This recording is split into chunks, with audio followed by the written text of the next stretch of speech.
Hello everybody and welcome back to my channel. Today I wanted to talk about two separate things. One, I had a request on a comment for asking about how responsive the gyroscope is for this 8bitdo Pro 2 controller, and I decided to use it on the Nintendo Switch itself. So this is Breath of the Wild on the Nintendo Switch. This isn't an emulator running on a PC or anything like that. This is set directly to my Switch. But just to test the responsiveness of the gyroscope, it's actually very, very responsive. I've been playing with this controller for about 2 or 3 weeks. Whenever I uploaded the unboxing video, I've been playing with it and using it on my Switch for myself, and it's great. I did have one small issue. I had a joystick drift that was actually patched pretty quickly, so I'm going to cover that in this video. As far as if you got this controller and you're running into that issue, I'm going to show you how to go through and update the software, the firmware of the controller itself, because it's not that the joystick is broken, it's I think just the software or some kind of coding. There's an issue happening there, so I'm going to cover that too.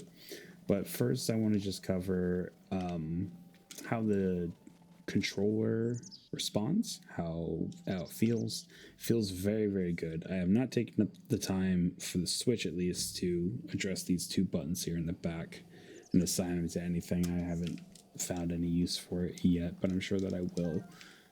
Getting to the gyro responsiveness of itself, though, just to show you here, I'm gonna start this flat, pull that out, and you aim, and it is very, very accurate. Actually, I was really surprised with how accurate it is. I don't usually myself use gyroscope by any means. I've never really liked motion control or anything like that. It's always felt wonky to me. This actually feels really good. I can see myself using this just to quickly like flick up and shoot somebody or something like that.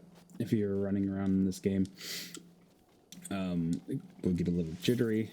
That's the part that I don't like about motion control. I'm a lazy gamer. I usually sit with the controller, like on my lap or something like that. But if you're using it for a driving game, I could see it being excellent, honestly. If you wanted that feeling of like going around a corner and turning the wheel to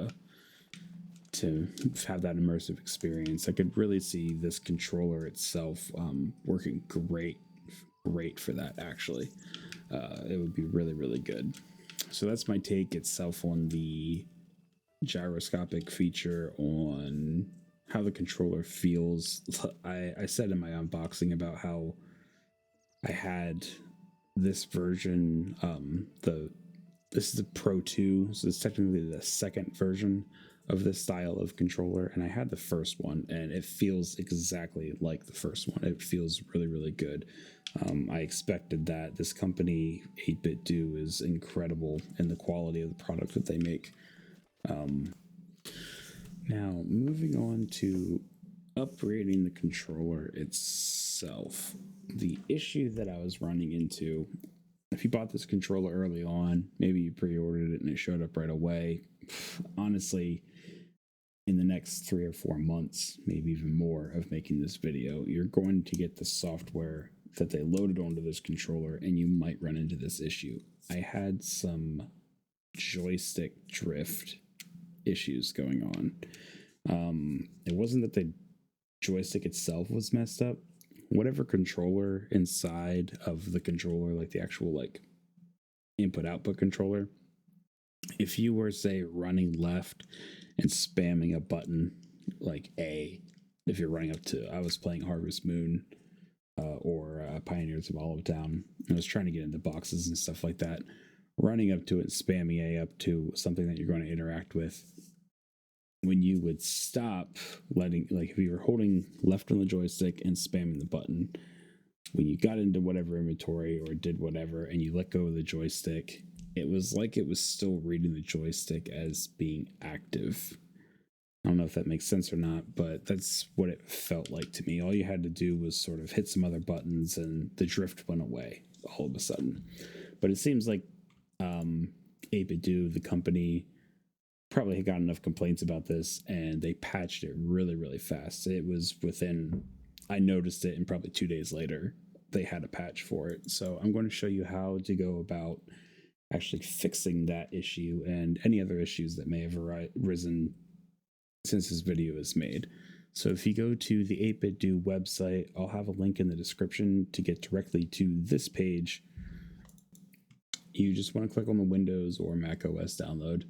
I have Windows, so that's what I clicked on. And then once I got it downloaded, it'll come in a zip file inside of wherever you have it saved to go to for downloads for your computer.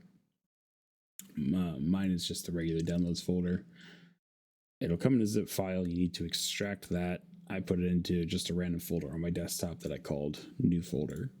Anyway, once you pull it out and you put it into a place where you extract it, you just open this 8bitdo firmware. I don't have the controller connected right now.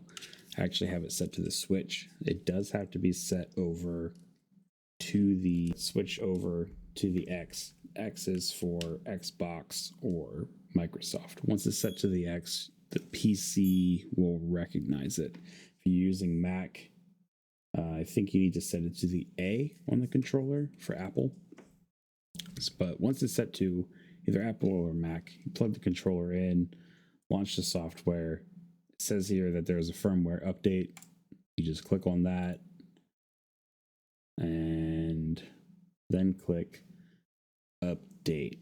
When I did this a while ago, it said right on it that it was a joystick drift fix. So they were very aware of the problem.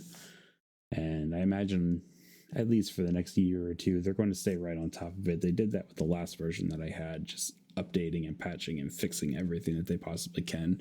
It's really great that they have this firmware updater to fix these kinds of things.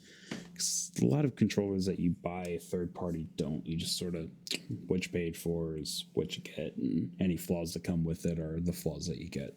This, however, hardware part of it, the buttons, how it's made is excellent, but you know, software is software and they run into bugs, but at least they can patch it this way and fix some things.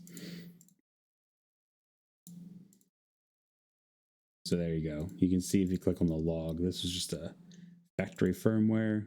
I didn't need that. I jumped right to the 1.01 and that log fixed stick drift issue. It says right there, it's the patch notes for this actual patch going onto my firmware controller, and it was a success. Everything is updated, so I'm ready to go.